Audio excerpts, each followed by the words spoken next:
కే అనే సెంటిమెంట్ కా అనేది మీకు వర్కౌట్ అయింది. ఇప్పుడు కే ర్యాంప్ అనేది ఆ రకంగా మీకు ఏమన్నా సెంటిమెంట్స్ ఉన్నాయి? లేదు సార్, నేనేం అలా సెంటిమెంట్ ఏం ఫాలో అవును సార్. ఇది డైరెక్టర్ ఇలా వెళ్తే బాగుంటుందని ఒక డిస్కషన్తో వచ్చింది అంతే సార్. కిరణ్ గారు సార్ కే ర్యాంప్ టైటిల్ జస్టిఫికేషన్ ఏంటి సార్?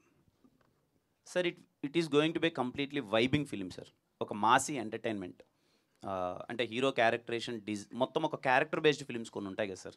వాడి క్యారెక్టర్ను పట్టుకొని మనం వాడి బిహేవియర్, వాడు మాట్లాడే మాటలు ఏమన్నా మనం ఎంజాయ్ చేస్తుంటాం కదా, ఆ వైబింగ్లో ఉంటుంది సార్.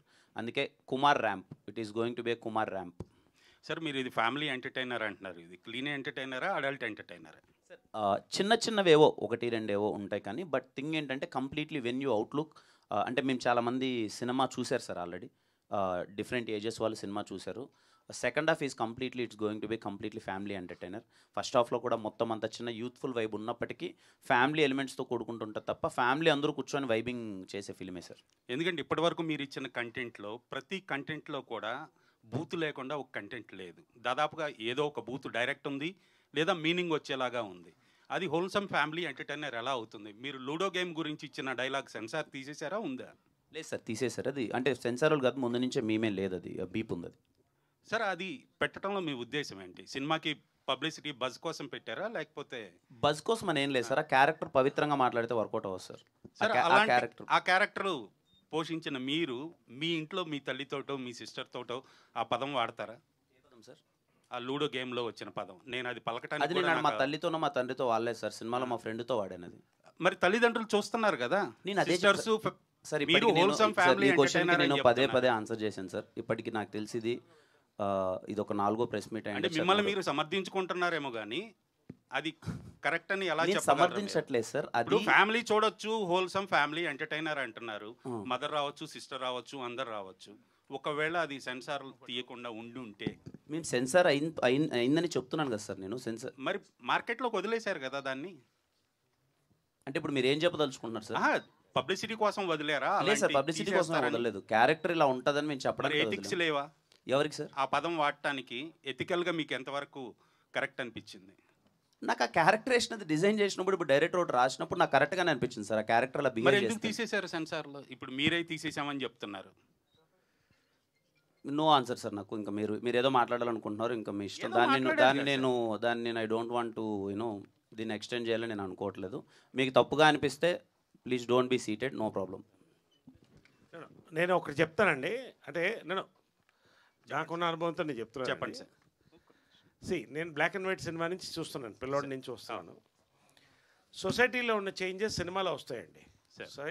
సినిమా నుంచి సొసైటీకి రాదు, సొసైటీ నుంచి వస్తుంది. ఫర్ ఎగ్జాంపుల్, ఒక టైంలో హీరోయిన్ 2 పీస్ బికినీ వేసుకుంటే పెద్ద ఇష్యూ, అది 70s. తర్వాత అప్ టు 80s వరకు కూడా లిప్ లాక్ అనేది it was banned, censor cut చేసేది. మరి అదే సెన్సార్ ఇవాళ లిప్ లాక్ వదులుతుంది కదండి. There are times are changing. అంటే నేనేంటంటే ఈ సినిమా కావాలని ఏ ఒక్క డైలాగ్ కానీ ఒక విజువల్ పెట్టింది కాదండి. ఫర్ ఎగ్జాంపుల్ నేను అనేది ఏంటంటే, ఇప్పుడు ఓటీటీ వచ్చిన తర్వాత మీరు అనుకున్నటువంటి యుఏ ఇవన్నీ కూడా it's a matter of age is just a number అన్నట్టు ఇది కూడా అంతేనండి. People are together watching in all languages, all sorts of films. ఖచ్చితంగా మరొకసారి మీరు సినిమా చూడండి. నేను రిక్వెస్ట్ ఏంటంటే కిరణ్ తరఫున, మా యూనిట్ తరఫున కూడా ఏంటంటే సినిమా టోటల్గా చూడండి. ఒక క్యారెక్టర్, ఒక జులై అల్లరి క్యారెక్టర్ ఎలా మాట్లాడుతుంది ఇవాళ అనేది కిరణ్ క్యారెక్టర్ అనేది. కాబట్టి తల్లిదండ్రులతో మాట్లాడేది కాదు ఆయన చెప్పినట్టు. It is spoken with friends, that's it. తల్లిదండ్రులు చూస్తున్నారు కదా అంటున్నాను. అవునండి, తెలిసి ఓటీటీలో చూడలేదండి. ఓటీటీ అనేది 4 గోడల మధ్య జరిగేది సార్. ఇప్పుడు సినిమా చూసి 4 గోడల మధ్య ఏమైనా చేయొచ్చు అంటారు. ఎవరు ఏదైనా చేసుకోవచ్చు సార్. 4 గోడల మధ్య వాళ్ళ ప్రైవేట్ లైఫ్ సార్. అది ఏమండి, థియేటర్ కూడా 4 గోడలు ఉన్నాయి కదండి సార్. స్విమ్ సూట్ వేసుకొని థియేటర్ కూడా 4 గోడలు ఉన్నాయి కదా. స్విమ్ సూట్ వేసుకొని బజార్లో తిరగరు కదా. నేను ఒకటి చెప్పనండి, బజార్లో వెళ్ళి సినిమా చూడమంటారు. థియేటర్కి 4 గోడలు ఉన్నాయి. 4 గోడలకి ఎవరు సరదాగా వచ్చి చూడాలి. సమర్థిస్తున్నారు. I'm very sorry. సమర్థిస్తారు. ఐఎమ్ ఆల్సో సారీ అండి, ఉన్నది చెప్తున్నాం అంతే. అంటే not that I'm contradicting you, ఉన్న ఫ్యాక్ట్ చెప్తున్నాం అండి. ఇప్పుడు మేము చెప్తున్నాం అది. ఇప్పుడు ఒక్కొక్క సినిమాలో సెన్సార్లో మనం ఊహించినది కూడా కట్స్ ఇస్తారు, మనం కాదనం. కావాలని దీంట్లో బూతు కానీ ఏది లేదండి. It's an absolutely film, family film, youth film. రేపు మీరు చూస్తారు కదా థియేటర్లో, తర్వాత మాట్లాడదాం. It's a matter of another 12 hours maximum let us watch it. Naresh గారు సార్ ఇక్కడ sir here hi sir Yeah. Sir first of all ఈ ట్రైలర్ అవన్నీ అందులో మీరున్న క్యారెక్టరైజేషన్ అంతా మేము చూసున్నాం.